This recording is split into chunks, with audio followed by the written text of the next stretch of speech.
चलिए अब हम बात करते हैं, क्वेश्चन में करा अभय, उसकी और पत्नी और उनके बच्चे की औसत आयु 6 वर्ष पूर्व 42 वर्ष थी और 8 वर्ष पूर्व उनकी पत्नी और उनके बच्चे की औसत आयु 30 वर्ष थी। तो कह रहा है अभय की वर्तमान आयु क्या होगी। देखो क्वेश्चन में क्या करना है, इस क्वेश्चन को आप कैसे लगाएंगे इसके बारे में हम लोग बात करते हैं।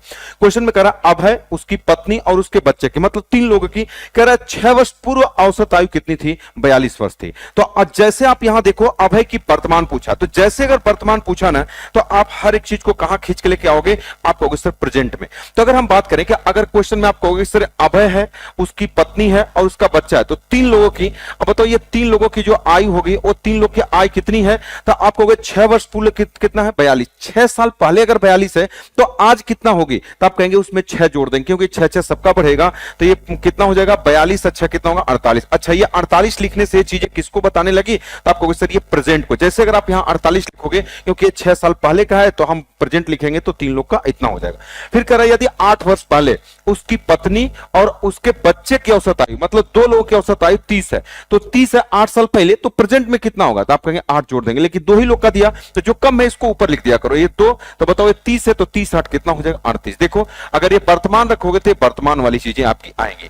देखो यहाँ 2 लोग का टोटल है, यहाँ 3 लोग का, तो गुणा करके भी निकाल सकते हो कि 2 लोग का ये है, 3 लोग का ये है, फिर घटा दोगे तो आ जाएगा। लेकिन जब अगर ये डाटा टफ होगा ना तो आपके लिए चीजें थोड़ी सी प्रॉब्लम होगी। तो सबके लिए कौन सा तरीका काम करेगा आप समझिएगा। 2 से कितना हुआ 3, तो आपको सर कितना बढ़ा, तो आपको सर यहाँ पर 1 बढ़ा हुआ है। बताओ इधर कितना बढ़ा हुआ है, तो आप 38 से कितना कर दोगे, कितना हो जाएगा 48, तो कितना हो जाएगा, आपको सर 10 बढ़ा है। आपको कुछ नहीं करना, जो इधर का डिफरेंस है उसका नीचे वाले में गुणा कर दो, जो इधर का डिफरेंस है इसका ऊपर वाले में गुणा कर दो। वही तीसरा व्यक्ति कौन है, अभय। अभय की जो है ये आय आ जाएगी, तो कि अभय का कितना होगा, तो बस आप इसको गुणा, तो बताओ 10 दूना कितना हो जाएगा, आपको सर 20 प्लस 48 से कितना होगा 48, 48 पे 20 अगर आप जोड़ दोगे तो कितना हो जाएगा, दैट इज 68। अच्छा ये क्या आएगा, तो आपको होगा कि सर ये प्रेजेंट आएगा। क्यों प्रेजेंट आएगा भाई, यहाँ पर क्या आएगा, तो आपको सर प्रेजेंट, क्योंकि यहाँ पर सब वैल्यू प्रेजेंट रखे हैं, तो कितना हो जाएगा 68। ये आपके क्वेश्चन का क्या हो जाएगा, आंसर आ जाएगा। तो ये तरीका अगर आप जानते हैं तो अगर डाटा चाहे कितना हो भी टफ हो, उस क्वेश्चन का आंसर आप स्मार्टली तरीके से आप कर सकते हैं। इसी चीज को कभी कभी 2 बार लगाना पड़ता है, कभी कभी 1 बार लगाना पड़ता है। क्वेश्चन का लेवल अच्छा होता है तो 2 बार लगाना पड़ता है। जैसे अगर ऐसे से स्मार्टली तरीके अगर आप पढ़ना चाहते हैं तो सबसे पहले मैं आपको बता दूं कि मेरा एक मैथ स्पेशल का बैच है जो आपको मात्र 99 रुपीज में आपको मिल रहा है। और इसकी खास बात मैं बता दूं, इसमें लगभग आपके 90% अर्थमेटिक में आपके 90% सिलेबस आपको कंप्लीट हो चुके हैं और इतने बेहतरीन तरीके से आपको पढ़ाया गया कि मैं आपको चैलेंज के साथ कह सकता हूं कि इतने बेहतरीन तरीके से, इतने सिस्टमेटिक तरीके से आज तक आप कभी भी नहीं पढ़े होंगे। मात्र 99 रुपीज में जो कंटेंट जो मैंने आपको पढ़ाया है वो आज तक आप 2000 रुपए 3000 रुपए देकर भी नहीं पढ़े होंगे। अब जो बच्चे कॉम्बो बैच पढ़ना चाहते हैं, मैथ स्पेशल और प्रैक्टिस पढ़ना चाहते हैं, मात्र 149 में दोनों बैच आप कॉम्बो बैच परचेज कर सकते हैं। और ये ऑफर आज रात 12 बजे तक रहने वाला है, तो जो भी बच्चे अगर परचेज करना चाहते हैं तो इस बैच को आप पढ़ सकते हैं और बेहतरीन तरीके से आप पढ़ सकते हैं। अगर हम बात करें अगला, ये क्वेश्चन बहुत ही बेहतरीन क्वेश्चन है, इसको अगर आप लगाओगे इसमें 2 बार लगाना पड़ेगा। अब बहुत ही शानदार क्वेश्चन है, आपके एग्जाम में सीपीओ में पूछा गया है। कर 3 व्यक्ति एबीसी वाले, एक समूह का औसत वजन 70 किलोग्राम है, जब डी इसमें शामिल होता है तो औसत 60 किलोग्राम हो जाता है। चलो ठीक है, यदि व्यक्ति ई जिसका वजन डी के वजन से 5 किलोग्राम अधिक है, ए को रिप्लेस कर देता, प्रतिस्थापित करता है और तब बी सी डी और ई का औसत वजन 59 किलोग्राम हो जाता है, तो बताइए ए का वजन क्या होगा। बहुत ही शानदार क्वेश्चन है, इस क्वेश्चन का स्मार्टली तरीके आप कैसे लगाओगे इसके बारे में बात करें। क्वेश्चन में कह रहा है कि 3 व्यक्ति ए बी सी का औसत वजन 70 है। इसका मतलब अगर हम कहें कि 3 व्यक्ति का जो औसत है वो कितने के बराबर है, अब आप कहोगे सर 70 के बराबर है, लिख लिया। फिर क्वेश्चन में कह रहा अगर डी शामिल हो जाता है तो औसत 60 हो जाता है। बताओ कि अगर एबीसी 3 व्यक्ति थे, जब अगर उसमें डी शामिल हो जाएगा तो कितने लोग हो जाएंगे, 4 लोग। तब कहोगे सर यहाँ पर 4 लोग, और 4 लोग का औसत कितना है, तो आप कहोगे सर 60। तो अब बताओ कि बस आपको समझना है 3 लोग में एबीसी है, 4 लोग में एबीसीडी है, तो क्या यहां से आप निकाल सकते हो उसी तरीके से। 3 से 4 हुआ तो कितना बढ़ा, आप कहोगे सर 1 बढ़ा। इधर कितना बढ़ा, कम, तो आप कहोगे सर कम हुआ। कितना कम हुआ, आप कहोगे सर -10 हुआ। आपको कुछ नहीं करना, इसका इधर गुणा कर देना होता है, इसका गुणा इधर कर देना। ये किसका आएगा, आपको कोई चौथा व्यक्ति यानी दैट इज डी का आएगा, क्योंकि ये एबीसी है, एबीसीडी है, तो ये डी आ जाएगा। तो बताओ कितना होगा, इसका गुणा करोगे तो +60 हो जाएगा, इसका गुणा करोगे तो 10 थे, कितना हो जाएगा 30। तो आप यहां से बोल सकते हो कि सर किसकी वैल्यू आ जाएगी, तो आप कहोगे सर यहां से आप बोल सकते हो कि ये दैट इज कितना हो जाएगा, सॉरी आप कहोगे सर ये कितना हो जाएगा 30। किसके बारे में बात किया, डी। तो हमने इतना दिमाग लगा के निकाले कि डी की वैल्यू कितनी हो जाएगी 30। अगर पूछता कि डी का वजन बताओ तो आप बता देते कि कितना हो जाता 30 kg। अब क्वेश्चन में कह रहा है कि औसत 60 किलोग्राम हो जाता है। यदि एक व्यक्ति ई जिसका वजन डी के वजन से 5 किलोग्राम अधिक है, यानी डी का वजन 30 है, तो आप ये भी वाली बात आप बोल सकते हो कि सर ई का वजन कितना हो जाएगा। तो जब अगर 30 से 5 किलोग्राम अधिक है तो आप कहोगे सर ये कितना हो जाएगा, आप कहोगे सर 35 किलोग्राम। अगर ई का पूछता तो यहां तक आप बताओ। अब कह रहा है कि ए को प्रतिस्थापित करता है और बी सी डी और ई का औसत वजन। अब कह रहा है कि जो व्यक्ति ई आया है ना, अब कह रहा है वो ए को हटा दिया, मतलब कि अब जैसे पहले 3 व्यक्ति ए बी सी थे, अब चौथा आया था A plus B plus C plus D 4 हो गए। अब कह रहा है ए को हटा दो तो बी सी डी और लास्ट में कौन आ गया, ई आ गया। तो अब कह रहा है कि औसत वजन कितना हो जाता है, 59 किलोग्राम हो जाता है। तो कह रहा बताओ ए का वजन क्या होगा। देखो अब लड़के इसको कैसे करते हैं, अब इसके बारे में हम थोड़ा सा बात करते हैं। इसी चीज को कितनी बार लगा देना, 2 बार। अब क्वेश्चन में कह रहा है कि पहले 4 लोग थे, पहले 3 लोग थे ए बी सी और फिर 4 लोग हुए ए बी सी डी। तो बताओ 4 लोग, पहले वाले जो 4 लोग थे उनका औसत वजन कितना था। अब इसके बारे में बात करें तो आपको सर जो पहले 4 थे, तो बताओ 3 से 4 हुए तो इनका औसत वजन कितना हुआ, 60। तो बताओ इसमें कौन कौन है, तो आप कहोगे sir A plus B plus C plus D. अब कह रहा ए को हटा दो, ई को ले लो, तो संख्या तो वही होगी। जैसे अगर हमने क्या कहा कि अगर ए है, बी है, सी है, डी है, ए को हटा दो तो आप कहोगे बी सी डी और ई आ गया। तो इसमें भी 4 लोग थे, इसमें भी 4 लोग हैं। तो अब इनका औसत कितना हो जाएगा भाई, तो अब कह रहा है कि इनका औसत वजन 59 किलोग्राम हो जाता है। तो आपको सर यहां पर कितना हो जाएगा, दैट इज 59। तो फिर अब देखो इसका गुणा करके आप लगाओगे तब भी आ सकता है। तो अब आप यहां से क्या निकल के आएगा, देखो जब अगर आप इसको माइनस करोगे ना, तो बी से बी, सी से सी, डी से डी कर जाएगा, तो क्या आएगा, ए और ई का अंतर आएगा। तो आपको समझना क्या, बताओ 60 से 59 हुआ तो क्या हुआ, आपको सर -1 हुआ। अब तो यहां 4 से 4 क्या हुआ, तो आपको सर यहां पर 0 होगा। क्या ये वाली बात सभी लोग समझ गए, आपको सर बिल्कुल समझ गए। तो इसको मैं हटा देता हूं ताकि आप पूरी बात समझ पाओ। तो अब बताओ यहां पर जब इसका गुणा इधर करोगे तो 0 होगा, इसका गुणा इधर करोगे तो -4। ये क्या आएगा, तो 0 क्या बताता है कि जो व्यक्ति गया और जो आया उसमें अंतर है। यानी आप कहोगे कि सर ये ए है और दूसरा कौन है, ई है, इनकी आयु में कितने का अंतर है। तो आप कहोगे सर इसका गुणा करेंगे तो ये -4 आएगा। अच्छा ये -4 क्या बताता है, किस चीज को ऊपर लिखना चाहिए था, इस चीज को नीचे। तो आपको इससे ये नहीं समझना। अब क्वेश्चन में आपको एक व्यक्ति का पता है, तो आपको होगा सर कितना होगा, तो ये तो 35 है। अब लड़कों को ये दिक्कत होती है कि सर अगर ये क्या ये ज्यादा होगा, कोई जरूरी नहीं, ये कम भी हो सकता है ज्यादा। अब कैसे पता चलेगा, देखो ये जो पहला वाला है, ये पहला वाला में ए बी सी डी है, इसमें ई है, तो ए बी सी डी वाला ज्यादा है, तो ए बी सी डी वाला ज्यादा है और ई वाला कम है। इसका मतलब कि अगर ये ई इसमें है तो एक ई का कम होगा, अगर ई वाला अगर ये है तो ई का कम है, क्योंकि देखो अगर ई वाला इसमें तो इसका कम है, ए वाला का ऊपर है तो ए का ज्यादा, मतलब ए का ज्यादा होना चाहिए। तो जब अगर यहां ज्यादा होगा तो यहां पर कितना हो जाएगा, दैट इज 39। क्या ये वाली बात समझ गए, मैंने बोला ई वाला इसमें तो ये 59 है, ये 60 है, इसका मतलब ई वाला कम है तो ये 35 है, तो इससे 4 ज्यादा होगा। जब इसका अगर आप अंतर करोगे तो कितना आ जाएगा, ये 4 आ जाएगा। अगर ये वाला उल्टा रहता तो आप यहां पर क्या लिखते हैं, तो अगर 35 होता तो इसको हम क्या कर देते, 31। ये मत देखना कि अगर यहां -4 है तो यहां 39, यहां पर हम 31 लिख देंगे, नहीं, इस वाली बात को ऐसे मत। इसका मतलब ये है कि इन दोनों का ये वाला अंतर है कि ये वाली बात ए और ई का अंतर -4 है, तो इसका मतलब समझ गए कि कौन छोटा कौन बड़ा होगा, ये बताएगा। इसमें ई है तो ई का कम है और ए वाला ज्यादा है तो ए का ज्यादा होगा, तो 39 और 35 का अंतर कितना होगा, 4। अगर आप इसी को ऊपर नीचे कर देते तो ये चीजें उसमें दिक्कत नहीं होती। क्या ये वाली बात सभी लोग समझ गए, आप कहोगे सर बिल्कुल समझ गए होंगे। तो ये हो जाएगा क्वेश्चन का आंसर कौन सा हो जाएगा, ये 39 ए का जो पूछा है कितना हो जाएगा, that is option number A correct answer हो जाएगा। मतलब इसी वाले कॉन्सेप्ट को 2 बार लगा देना था और कुछ भी नहीं, बात समझ गए। तो ये माइनस के बस ये चीजें नहीं समझना है, बस ये समझना इन दोनों का अंतर 4 है। अच्छा ई वाला छोटा होगा, क्यों, क्योंकि इसका औसत छोटा तो ये छोटा होगा, ये वाला बड़ा है तो इसका बड़ा होगा, तो यहाँ 39, तभी इन दोनों का अंतर 4 आएगा। अगर उल्टा होता तो यहां पर हम 31 लिखते, इसको 35, तब जाके ये वाला 4 आता। क्या ये वाली बात सभी लोग समझ गए, आपको सर बिल्कुल समझ गए होंगे। एक सार्वजनिक पुस्तकालय में रविवार को औसत उपस्थिति 410 है और शेष दिनों में 230 है, तो रविवार से शुरू होने वाले 30 दिनों के महीने की प्रतिदिन औसत उपस्थिति क्या होगी। ठीक है, अब इसके बारे में हम बात करते हैं। इसमें देखो जैसम वाला क्वेश्चन है। अब क्वेश्चन कर रहा है कि प्रतिदिन औसत उपस्थिति क्या होगी। अब किसी महीने के बारे में बात करें, रविवार से शुरुआत है, मतलब अगर 1 तारीख को रविवार है, ध्यान से समझना, तो फिर 7 दिन जोड़ोगे तो 8 तारीख को आएगा, फिर 7 जोड़ोगे 15 को आएगा, फिर जोड़ोगे 22, अब 22 7 कितना होगा, 29। तो किसी महीने में 30 दिन वाले महीने में अगर 1 तारीख से रविवार शुरू होगा तो 1 2 3 4 5 ठो रविवार आएगा।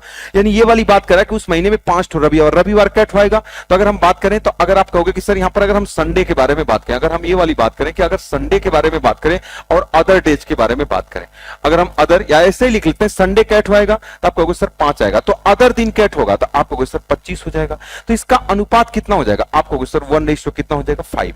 यानी अगर हम टोटल के बारे में बात करते हैं कितना हो जाएगा, 6। तो यही कह रहा है कि संडे को छुट्टी थी तो ज्यादा लोग आते थे, कितना? तो आप कहोगे सर 410। इसकी वैल्यू 410 है, इसकी वैल्यू कितनी है? तो आप कहोगे 230 है। अदर दिन 230 आते हैं, कहता ओवरऑल कितने आएंगे? तो दैट इज एक्स। जेसम लगा दो आप इसमें, तो गुणा कर दोगे तो कितना होगा? 410 आप प्लस इसका गुणा करोगे 0 5 15 अब 5 गुना 10 1 11 अब बराबर कितना हो जाएगा? आप कहोगे सर दैट इज 6 एक्स। इन दोनों को जोड़ दो 11 4 15 1560, तो एक्स बराबर कितना हो जाएगा? 1560 बटे कितना हो जाएगा? 6। 6 से काट दो, 6 दूना 12 अब बचा 3 6 6 36 260 ये आपके क्वेश्चन का आंसर एक्स का मान। तो ओवरऑल 260 ये option number D correct answer हो जाएगा। क्या ये वाली बात सभी लोग समझ गए? आप कहोगे सर बिल्कुल समझ गए। तो जेसम लगा दिया, इसमें और कोई भी बहुत बड़ी बात नहीं थी। अब ये कह रहा है कि देखो बहुत ही बढ़िया क्वेश्चन है, 2024 में पूछा गया, बस भाषा को बदला है। ये भी जेसम का ही क्वेश्चन। एक स्टॉक पोर्टफोलियो में 4 स्टॉक हैं ए बी सी डी। कह रहा है स्टॉक ए में पोर्टफोलियो 20% को निरूपित करता है और रिटर्न 6% है। अब बी में 30% को निरूपित करता है और इसका रिटर्न 8% है। सी का पोर्टफोलियो में 20% निरूपित करता है, इसका रिटर्न 4% है। स्टॉक डी में पोर्टफोलियो से 30% को निरूपित करता है और इसका फाइनल निगेटिव रिटर्न 5% है। तो ओवरऑल औसत रिटर्न क्या होगा? तो बस आपको कुछ नहीं करना है, एबीसीडी का पोर्टफोलियो के बारे में बात करें, कितना कितना है एबीसीडी में अलग अलग है। तो बताओ पहला वाला कितना है? तो आप कहोगे सर 20%। अगर आप कहोगे सर पहला वाला कितना है? 20%। अब दूसरा वाली बात बी में कितना है? तो आप कहोगे सर 30%। ये कितना है? तो आप कहोगे सर 30%। और सी वाला में कितना है? 20%। 20%। और डी वाला में कितना है? तो आप कहोगे सर 30%। यही है। अब इसका अगर आप अनुपात निकालोगे तो सबके आगे से 0 0 क्या हो जाएगा? आप कहोगे सर सबके आगे से 0 0 कट जाएगा, तो आप कहोगे सर ये 2 हो जाएगा, ये 3 हो जाएगा, ये 2 हो जाएगा, ये 3 हो जाएगा। टोटल कितना होगा? आप कहोगे सर ओवरऑल 10 हो जाएगा। अच्छा, अब इनका रिटर्न कितना दिया है? अब रिटर्न के बारे में अगर हम बात करें कि इनका रिटर्न कितना है, तो अब रिटर्न के बारे में बात करते हैं। रिटर्न कितना कितना 20% का जो रिटर्न है वो 6% है, मतलब यहां पे 6% है। इसके बारे में बात करें, ये 6% है। बी वाले के 30% का और ये 8% है। चलो इसको हमने 8% लिख लिया। और सी के पोर्टफोलियो का 20% को निरूपित करता है, रिटर्न 4% है, तो यहां पर हमने कितना लिख लिया? दैट इज 4% हो गया। और डी पोर्टफोलियो में 30% को निरूपित करता है और इसका निगेटिव रिटर्न है, निगेटिव का मतलब माइनस है, तो माइनस कितना हो जाएगा? आप कहोगे सर दैट इज 5%। तो ये कह रहा अगर ऐसा है तो कह रहा ओवरऑल कितना होगा? दैट इज एक्स होगा। बस आप इसी को सॉल्व कर दो, आंसर आ जाएगा। तो डाटा आसान लगा दो। 6 दूना कितना होगा? 12 अब प्लस 8 तरीके कितना होगा? 24 अब प्लस 4 दूना कितना होगा? 8 अब माइनस 5 तरीके कितना होगा? 15 अब बराबर कितना होगा? दैट इज कितना हो जाएगा? 10x। ये आपके क्वेश्चन का आंसर हो जाएगा। चलो अगर हम सॉल्व कर लें तो अगर आप कहेंगे 12 24 12 36 हो जाएगा। 36 और 8 कितना हो जाएगा? 36 4 40 44 44। अगर 45 44 हुआ और 44 में से 15 जाएगा तो 30 हो जाता। 30 में से एक कम कितना हो जाएगा? इस पूरे को सॉल्व करो, कितना होगा? 29। तो 29 बराबर कितना हो जाएगा? 10x। तो x बराबर कितना होगा? 10 का जब भाग कर दोगे तो ये 2 पॉइंट कितना हो जाएगा? 9%। 2 पॉइंट कितना हो जाएगा? 9%। तो ये आप लगा सकते हो क्वेश्चन का answer option number A correct answer हो जाएगा। उम्मीद करते हैं ये वाली बात पूरा 100% आप समझ गए होंगे। तो ये कुछ क्वेश्चन था नहीं, बस जीएसएम वाले क्वेश्चन था, इसको आप लगा लें। ये क्वेश्चन सेम टू सेम उसी तरीके का है, तो ये क्वेश्चन आपको दे दे रहा हूं। ये क्वेश्चन आप खुद ट्राई करेंगे। ये क्वेश्चन आपके लिए एचडब्ल्यू है, आपको प्रैक्टिस के लिए क्वेश्चन आपको खुद करना है। अगला क्वेश्चन क्या कर रहा है? 3 लड़कों की औसत आयु 25 है। यदि उनकी औसत आयु 3:5 इनका कितना है? 3:5 कितना है? 7 है इसका अनुपात। तो अब बताओ ये कर रहा है छोटे लड़के क्या है? 3 का मान बताना। अगर हम बात करें इसका अनुपात अगर दिया है तो बताओ इनके टोटल के बारे में बात करें तो टोटल कितना है? तो आपको औसत 25 है, तो टोटल कितना हो जाएगा? अगर हम यहां पर बात करें अगर अनुपात इतना है तो टोटल कितना होगा? 7 5 12 3 कितना हो जाएगा? 15। इस 15 यूनिट की वैल्यू कितनी हो जाएगी? आप कहेंगे 15 यूनिट की वैल्यू 25 है, तो 25 गुणे कितना हो जाएगा? 3। तो देखो 25 3 75, तो 1 यूनिट की वैल्यू कितना हो जाएगा? तो 15 से काट देंगे तो बारे में कट जाएगा, 15 5 75 हो जाएगा। 1 यूनिट की वैल्यू 5 है, तो कह रहा छोटे वाले का बताओ, तो 5 से कितना हो जाएगा? 15। तो बस 3 का गुणा कर दोगे तो 5 से कितना हो जाएगा? ये 15। 15 ये आपके क्वेश्चन का क्या हो जाएगा? दैट इज राइट आंसर हो जाएगा। बात क्लियर है? आप कहोगे हाँ सर। बड़े वाले का पूछता तो 7 यूनिट का मान बताते। ये आसान क्वेश्चन है। ये क्वेश्चन सेम टू सेम है। देखो ये 2:5 इतने हैं, तो कह रहा है बताओ सबसे छोटे का मतलब 2 यूनिट की मान पूछा है। यानी अगर हम बात करें कि ये 56 है और 3 लोग का है तो टोटल हो जाएगा। और टोटल कितने यूनिट की वैल्यू है? 7 5 12 2 कितना हो जाएगा? 14 यूनिट की वैल्यू है। अक्का यूनिट की वैल्यू पूछा सबसे छोटा, यानी 2 की वैल्यू पूछा, तो 2 से काट दो, 2 7 14 और 7 8 56, 8 तरीके कितना हो जाएगा? 24 आपके क्वेश्चन का क्या हो जाएगा? तो आप कहोगे sir that is right answer हो जाएगा। क्या ये वाली बात सभी लोग समझ गए? आप कहोगे सर बिल्कुल समझ गए। बोलो बात समझ में आई कि नहीं? आप कहोगे सर बिल्कुल समझ में आ गया। नेक्स्ट क्वेश्चन के बारे में हम लोग बात करते हैं। अगला क्वेश्चन कर रहा है एक क्लास में 7 छात्रों की औसत आयु 28 वर्ष है। प्रथम 3 छात्रों की औसत आयु 30 वर्ष है। चौथे छात्र की आयु 5वें छात्र की आयु से 4 वर्ष कम है। चलो ठीक है। अंतिम 2 छात्रों की आयु समान है तथा प्रथम 3 छात्रों की आयु आयु से 5 वर्ष अधिक है, चौथे तथा पांचवें छात्र की औसत आयु क्या होगी, ये वाली बात आपसे पूछा। बहुत ही बढ़िया क्वेश्चन है। देखो जो तरीका मैंने बताया, 7 छात्रों के औसत आयु कितना, 28। यानी अगर हम बात करें क्वेश्चन में, ये करा कि 7 छात्रों के, अगर 7 छात्रों की जो औसत आयु है वो कितनी है, तो आप कहोगे सर 7 छात्रों की जो औसत आयु है वो कितनी है, तो आप कहोगे सर ये 28 है। चलो ठीक है, लिख लिया हमने 28 है, 28। फिर क्वेश्चन में करा प्रथम 3 छात्रों की आयु, तो जो कम है उसको ऊपर लिख लो। 3 छात्रों की आयु कितनी है भाई, तो आप कहोगे 30 वर्ष है, 30 वर्ष है। अब मतलब बताओ कि क्वेश्चन में कहा कि 7 लोगों का औसत आयु इतना है और 3 लोग का इतना है। अगर हम यहां से इसको घटा देंगे तो 4 लोग का आएगा, जो तरीका मैंने आपको पीछे बताया। तो ये 3 से 7 बताओ ये कितना बढ़ा, तो आप कहोगे सर ये 4, मतलब ये 4 बढ़ा है। अब बताओ ये 30 से 28 हुआ तो कितना कम हुआ, आप कहोगे सर 2। इसका मतलब कि अगर हम बात करें तो अभी मैंने बोला इसका गुणा आप इधर कर देना, इसका गुणा आप इधर कर देना, तो क्या निकल के आएगा, जो 4 लोग हैं उनकी टोटल आयु का योग निकल के आ जाएगा। अब बताओ जो 4 व्यक्ति हैं, अगर हम बात करें तो आप कहोगे 4 लोग का योग निकल कितना, तो आप कहोगे इसका गुणा इधर कर लो, अब 3 दूना कितना हो जाएगा 6। तो 4 लोग का योग कितना होगा, अब वो 4 लोग कितने होंगे, अब हमको ये वाली बात पता नहीं है। तो अगर हम बोले कि जो 4 लोग होंगे उन 4 लोग का योग कितना आएगा, तो आप इस वाली बात को बोल सकते हैं कितना होगा, आप कहोगे 28 चौका, तो 8 चौका 32 हो जाएगा, 8 चौका 32, 4 दूना 8 नहीं 11, ये प्लस में आएगा, ये 3 दूना 6 माइनस 6, यानी बराबर हम 6 घटा दें तो आप कहेंगे सर ये बराबर कितना हो जाएगा, आप कहेंगे सर 106। अगर बोलता जो शेष 4 लोग हैं उनकी कुल आयु क्या होगी, 106 बता दे, लेकिन ये नहीं कहा कि चौथे छात्र की आयु पांचवें छात्र की आयु से 4 वर्ष कम है। यानी इन 4 लोगों के बारे में बात करें, ये चौथा है, ये पांचवा है, क्योंकि 3 का दे दिया है, ये चौथा, पांचवा, ये छठवां और क्या हो जाएगा, 7वां हो जाएगा। इन्हीं का अगर हम टोटल जोड़ देते कितने के बराबर आया है, आपको सर 106। यही तो 4 लोग हैं, इनका टोटल 106 आया।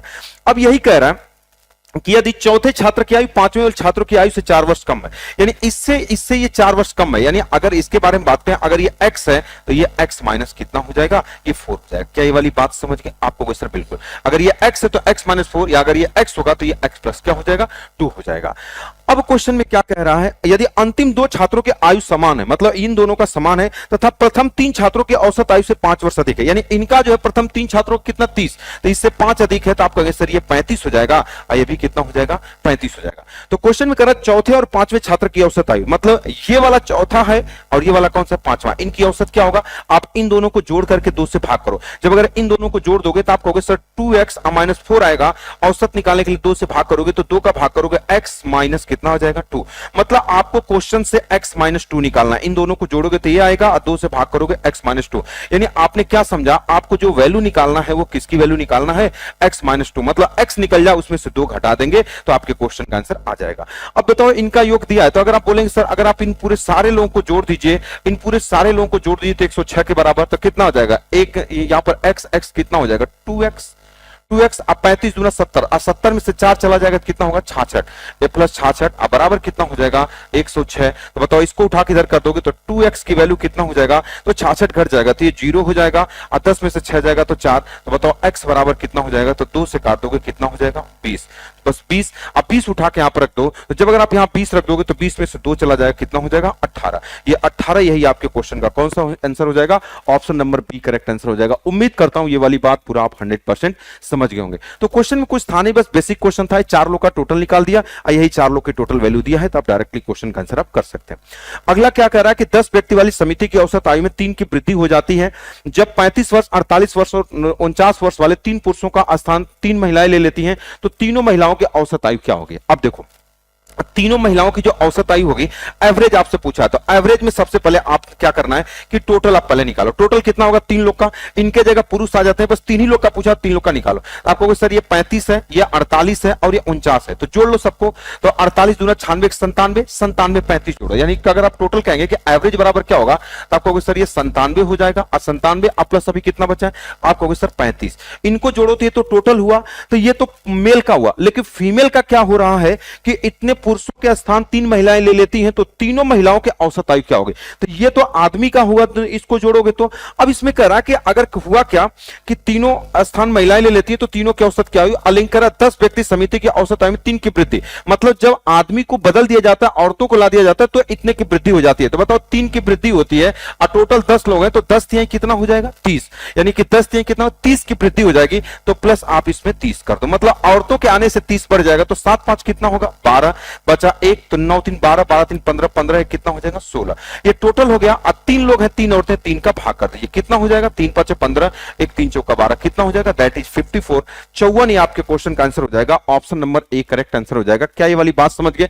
इन तीनों को जोड़ लिया। अब वृद्धि कितना हुआ 10 3 30, तो आप इसको जोड़ लेंगे 10 3 30, क्योंकि ये टोटल को जोड़ लेंगे तो 162 केजी तीनों लोग का वजन हो जाएगा, तो 54 केजी उनका एवरेज हो जाएगा। अगर ऐसे से स्मार्टली तरीके अगर आप पढ़ना चाहते हैं तो सबसे पहले मैं आपको बता दूं कि मेरा एक मैथ स्पेशल का बैच है जो आपको मात्र 99 रुपीज में आपको मिल रहा है। और इसकी खास बात मैं बता दूं, इसमें लगभग आपके 90% अर्थमेटिक में आपके 90% सिलेबस आपको कंप्लीट हो चुके हैं और इतने बेहतरीन तरीके से आपको पढ़ाया गया कि मैं आपको चैलेंज के साथ कह सकता हूं कि इतने बेहतरीन तरीके से, इतने सिस्टमेटिक तरीके से आज तक आप कभी भी नहीं पढ़े होंगे। मात्र 99 रुपीज में जो कंटेंट जो मैंने आपको पढ़ाया है वो आज तक आप 2000 रुपए 3000 रुपए देकर भी नहीं पढ़े होंगे। और जो बच्चे कॉम्बो बैच पढ़ना चाहते हैं, मैथ स्पेशल और प्रैक्टिस पढ़ना चाहते हैं, मात्र 149 में दोनों बैच आप कॉम्बो बैच परचेज कर सकते हैं। और ये ऑफर आज रात 12 बजे तक रहने वाला है, तो जो भी बच्चे अगर परचेज करना चाहते हैं तो इस बैच को आप पढ़ सकते हैं और बेहतरीन तरीके से आप पढ़ सकते हैं।